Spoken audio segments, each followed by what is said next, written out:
परिचय। अंकिता, हम जानते हैं कि जनन सभी जीवों की वह क्षमता है जिसमें एक जीव लगभग अपने समान गुणों वाले एक छोटे से जीव को जन्म देता है। हाँ, हम ये भी कह सकते हैं कि जनन वो प्रक्रिया है जिसके द्वारा प्रजातियां यानी स्पीशीज आगे बढ़ती हैं। तो आओ, अपने इस नए अध्याय में हम जनन के बारे में विस्तार से चर्चा करें।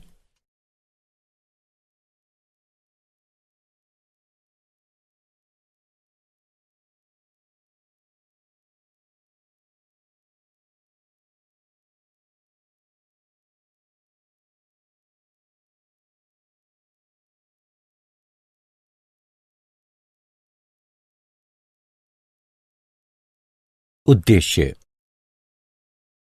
इस पाठ के अंत में आप निम्न करने में सक्षम हो जाएंगे: जनन को परिभाषित करना, विभिन्नता का महत्व ज्ञात करना, जनन के प्रकारों को पहचानना, अलैंगिक जनन को समझना, विखंडन को समझना, मुकुलन की प्रक्रिया का अध्ययन करना, बीजाणु समासंग की प्रक्रिया को समझना, पुनरुद्भवन को समझना, खंडन की प्रक्रिया को समझना, कायिक जनन को समझना, जीवों की समुचित प्रतिकृति।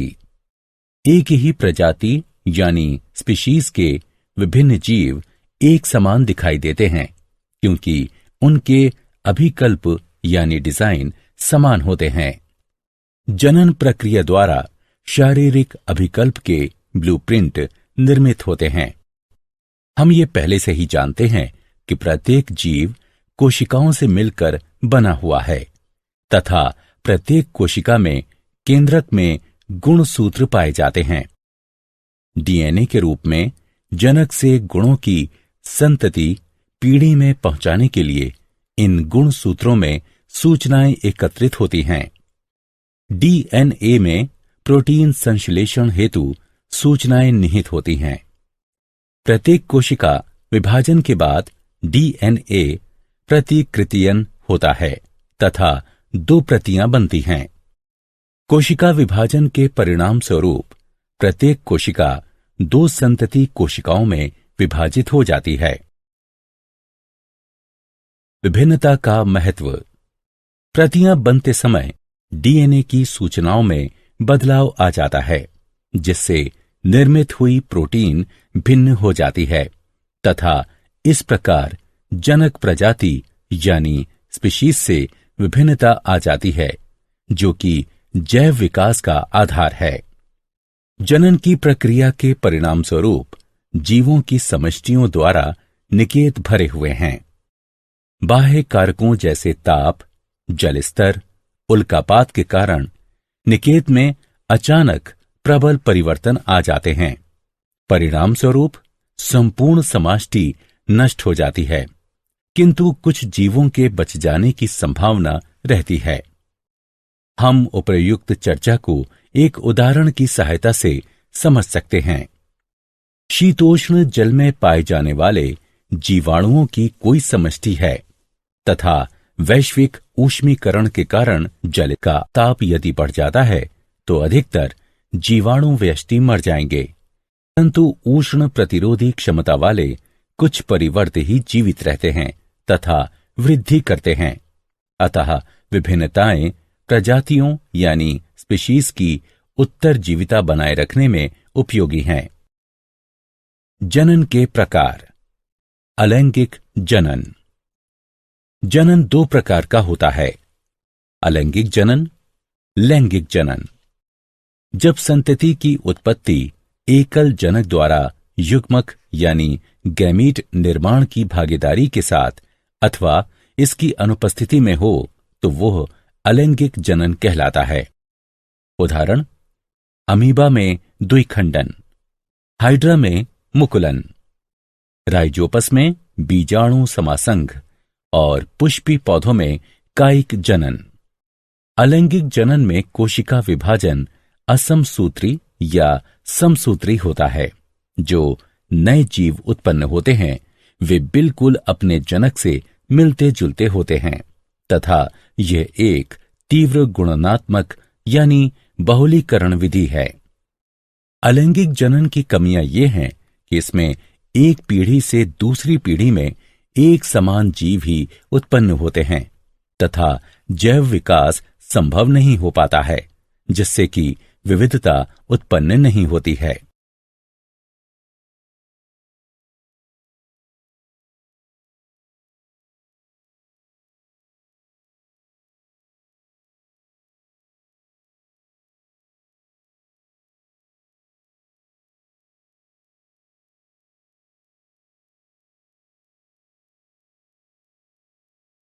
विखंडन। विखंडन में पूर्ण विकसित जनक दो या दो से अधिक संततियों में विभक्त हो जाता है। एक कोशिकीय जीवों जैसे अमीबा, पैरामीशियम तथा अन्य प्रोटोजोआ में अलैंगिक जनन की यह सबसे सरल विधि है। विखंडन दो प्रकार का होता है, द्विखंडन और बहुखंडन। अनुकूल परिस्थितियों के दौरान एक कोशिका का दो एक समान कोशिकाओं में विभक्त होना ही द्विखंडन कहलाता है। इस विधि में असमसूत्री विभाजन द्वारा सर्वप्रथम केंद्रक दो भागों में विभक्त हो जाता है तथा उसके बाद कोशिका द्रव्य में विभाजन होता है। अंत में कोशिका दो संतति कोशिकाओं में विभक्त हो जाती है। उदाहरण जीवाणु, यीस्ट, युगलीना, अमीबा तथा पैरामीशियम। बहुखंडन जनक खंडन होता है। इसमें प्रतिकूल परिस्थितियों के दौरान जनक का शरीर स्वतः ही अनेक संतति कोशिकाओं में विभक्त हो जाता है। कोशिका का केंद्रक लगातार विभाजित होकर अनेक केंद्रक बनाता है। प्रत्येक केंद्रक कम मात्रा के कोशिका द्रव्य से घिरा होता है तथा पुटी यानी सिस्ट में अनेक संतति कोशिकाएं उत्पन्न होती हैं। अनुकूल परिस्थितियों में पुटी यानी सिस्ट टूटकर छोटी संततियों को मुक्त करता है। बहुखंडन का उदाहरण मलेरिया परजीवी प्लेस्मोडियम है।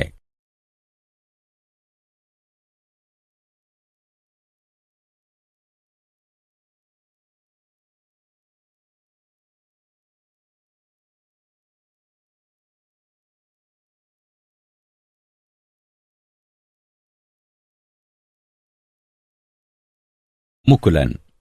मुकुलन में एक या एक से अधिक एक कोशिकीय या बहुकोशिकीय बाह्य वृद्धि, जिन्हें कलिकाएं कहते हैं, जनक शरीर के ऊपर या अंदर उत्पन्न हो जाती हैं। हाइड्रा पुनर्जनन की क्षमता वाली कोशिकाओं का उपयोग मुकुलन के लिए करता है और इसके कारण एक स्थान पर कलिका यानी मुकुल विकसित हो जाती है। यह कलिका यानी मुकुल वृद्धि करके एक नन्हे जीव में बदल जाता है तथा पूर्ण विकसित होकर जनक से अलग होकर स्वतंत्र जीव बन जाता है।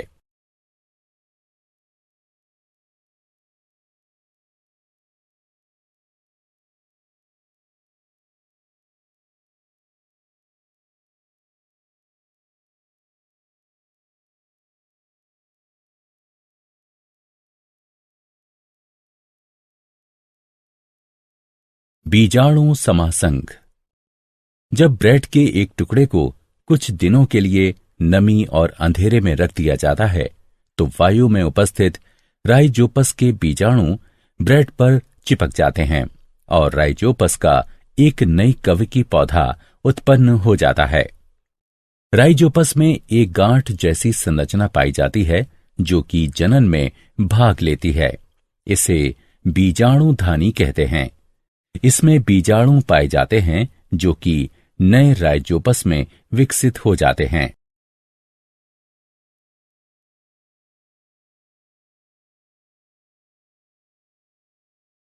पुनरुद्भवन यानी पुनर्जनन। पूर्ण रूपेण विभेदित जीवों में अपने कायिक भाग से नए जीव के निर्माण की क्षमता को पुनरुद्भवन कहते हैं। इसमें जीव के शरीर का कटा या टूटा हुआ भाग वृद्धि या पुनरुद्भित होकर एक नया पूर्ण जीव विकसित हो जाता है। सरल जीव जैसे हाइड्रा और प्लेनेरिया को कई टुकड़ों में काट देने पर प्रत्येक टुकड़ा विकसित होकर पूर्ण जीव का निर्माण कर देता है।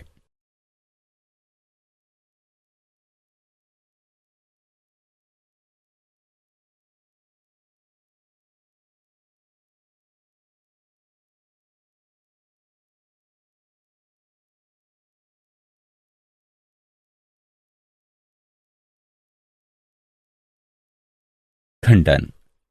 खंडन में जनक का शरीर तरंग की क्रिया, पुराने भागों की मृत्यु और अपघटन द्वारा दो या दो से अधिक छोटे छोटे टुकड़ों में खंडित हो जाता है। सरल संरचना वाले बहुकोशिक जीवों में जनन की सरल विधि कार्य करती है। उदाहरणतः स्पाइरोगाइरा सामान्यतः विकसित होकर छोटे छोटे टुकड़ों में खंडित हो जाता है। ये टुकड़े अथवा खंड नए जीव यानी व्यष्टि में विकसित हो जाते हैं। सभी जंतुओं में चपटे कृमि शरीर का खंडन दर्शाते हैं, जो कि नए जीवों यानी व्यष्टि में विकसित हो जाते हैं। शैवाल जैसे कि पायरोगाइरा में खंडन पाया जाता है।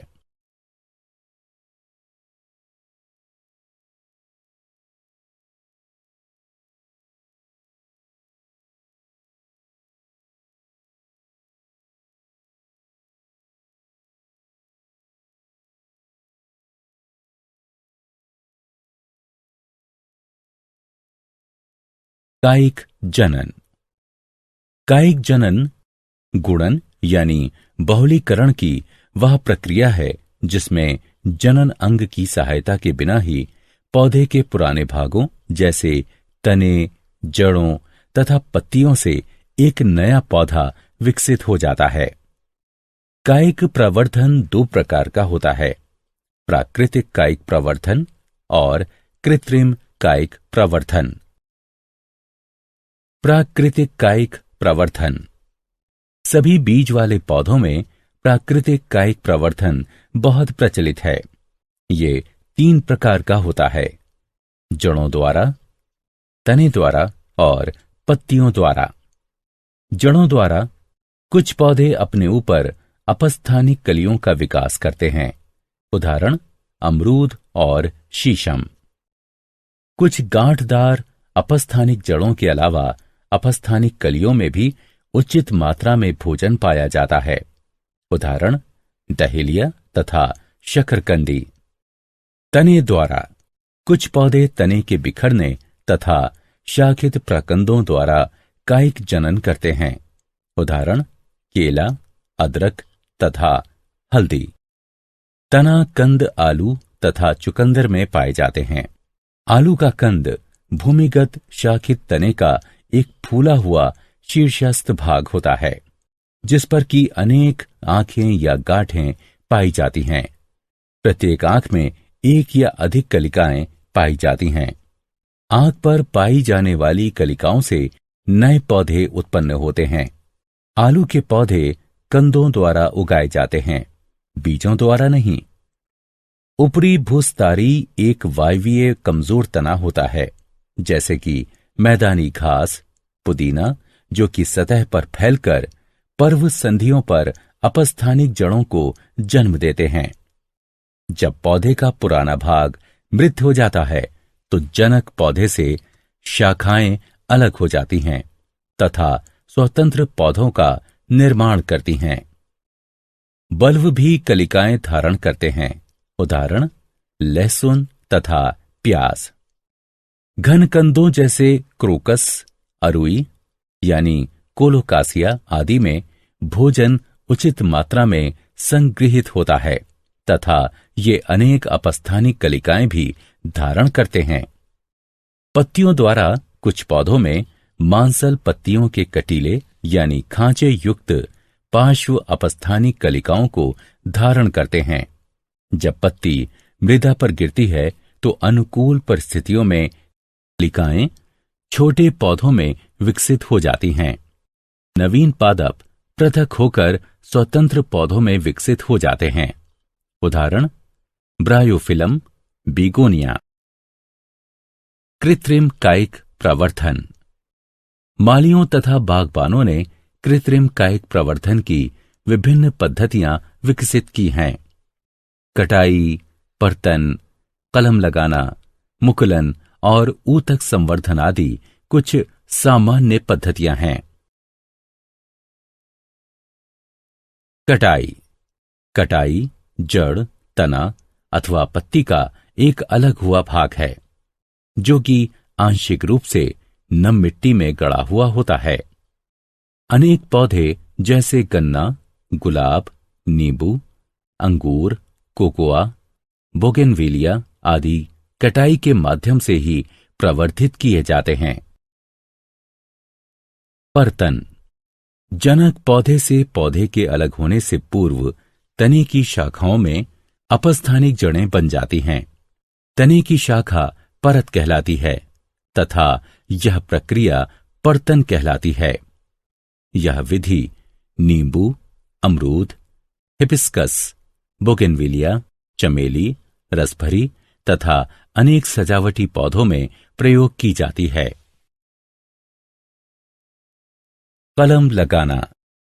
जनन की इस पद्धति में दो निकटवर्ती संबंधित किस्मों वाले पौधों को एक साथ जोड़ दिया जाता है जिससे कि वे एक पौधे के रूप में ही रहते हैं। पौधे का एक भाग जो कि पौधे के अन्य भाग पर कलम लगाता है पौधे की कलम यानी साइकान कहलाता है तथा वो पौधा जिस पर कलम लगाई जाती है डंठल यानी स्टॉक कहलाता है। उदाहरण आम, सेब, मटर, नींबू और अमरूद। मुकुलन। मुकुलन में एक वांछनीय पौधे के तने से छालयुक्त एक छोटी कलिका यानी मुकुल ली जाती है। इसके बाद डंठल की छाल में बनाई गई गांठ यानी दरार में घुसाई जाती है। दोनों को बांध दिया जाता है तथा इन्हें सूखने से बचाया जाता है। उदाहरण गुलाब, आलू बुखारा आदि। ऊतक संवर्धन। संवर्धन विलियम के कृत्रिम माध्यम में पृथक या विलगित पादप कोशिकाओं अथवा पादप ऊतक के छोटे भागों में नए पादप का निर्माण ही ऊतक संवर्धन कहलाता है। पौधे के वृद्धि वाले सिरे से ऊतकों अथवा विलगित कोशिकाओं को हटाकर तथा उन्हें कृत्रिम माध्यम में रखकर पौधों को विकसित कराया जाता है। पादप ऊतक विभाजित होकर कोशिकाओं के छोटे समूह बनाते हैं जिन्हें कैलस कहा जाता है। कैलस को एक ऐसे अन्य माध्यम पर स्थानांतरित किया जाता है जिसमें कि वृद्धि तथा विभाजन के लिए हार्मोन पाए जाते हैं जिससे कि पादपक या छोटा पौधा बनता है। बने हुए पादपक को गमलों या मृदा से प्रतिरोपित किया जाता है जहां वे वृद्धि करके विकसित पौधे बना सकते हैं। यह बाह्य यानी इन विट्रो सूक्ष्म प्रवर्धन भी कहलाता है क्योंकि यह प्रक्रिया एक परख नली यानी टेस्ट ट्यूब में एक कृत्रिम पर्यावरण का प्रयोग कर जनक पौधे के बाहर होती है। यह सजावटी पौधों जैसे ऑर्किड, डहेलिया तथा कॉर्नेसन के लिए प्रयोग की जाती है।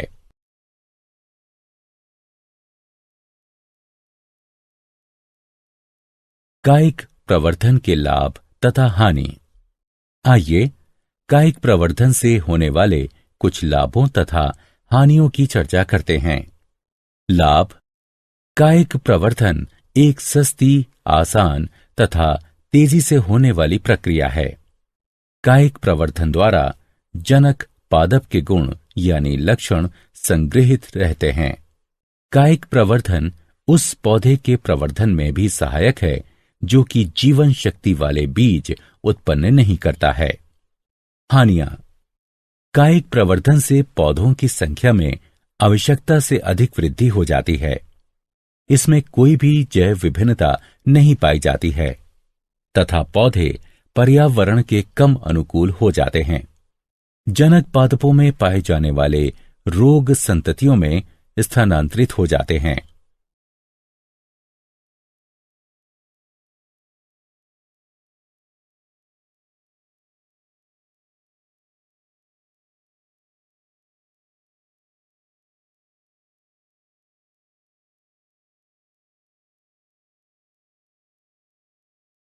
क्या आप जानते हैं, यकृत में बहुखंडन के दौरान प्लेज्मोडियम लगभग 1000 संतति कोशिकाएं उत्पन्न करता है, जबकि लाल रुधिर कणिकाओं में बहुखंडन के दौरान ये 12 से 24 संतति कोशिकाएं उत्पन्न करता है, जिन्हें खंडजाणु यानी मीरोजोइट कहते हैं।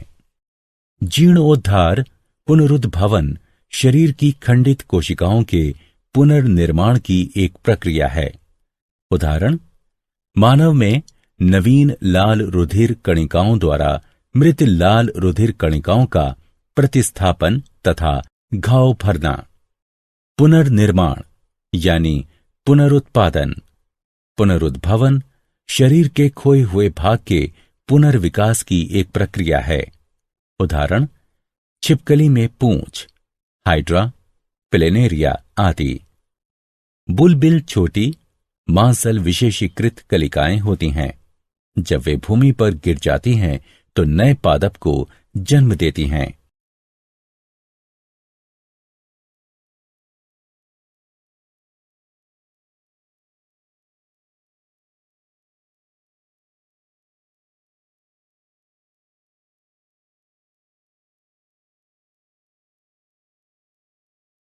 सारांश।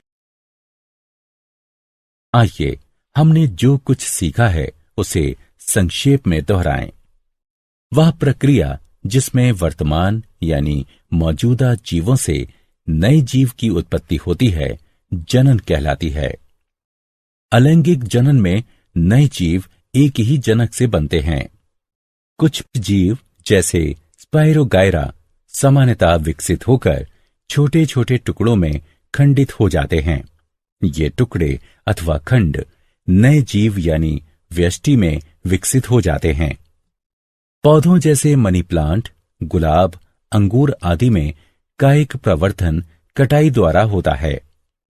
पर्तन में पौधे की शाखा का सिरा भूमि की तरफ मुड़ यानी झुक जाता है तथा नम मृदा द्वारा ढक जाता है। कलम लगाने में दो निकटवर्ती संबंधित किस्मों वाले पौधों को एक साथ जोड़ दिया जाता है, जिससे कि वे एक पौधे के रूप में ही रहते हैं।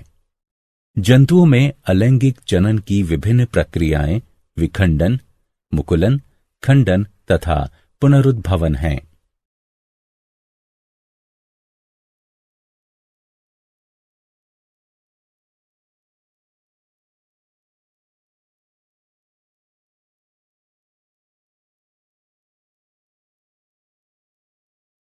जनक जंतु के दो या अधिक संतति कोशिकाओं में विभाजित होने की प्रक्रिया को खंडन कहते हैं।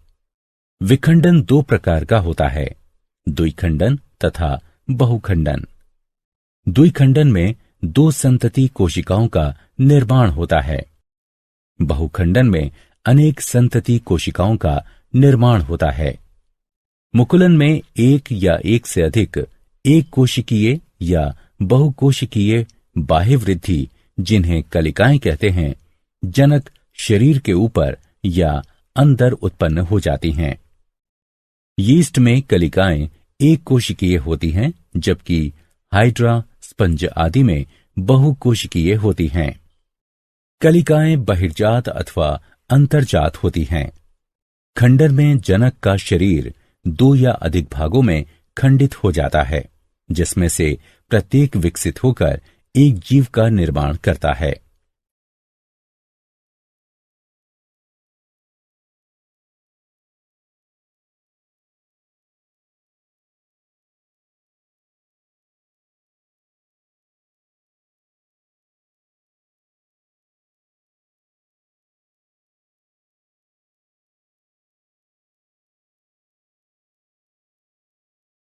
पूर्ण रूपेण विभेदित जीवों में अपने कायिक भाग से नए जीव के निर्माण की क्षमता को पुनरुद्भवन कहते हैं। निम्न जीवों में पुनरुद्भवन की क्षमता अधिक होती है।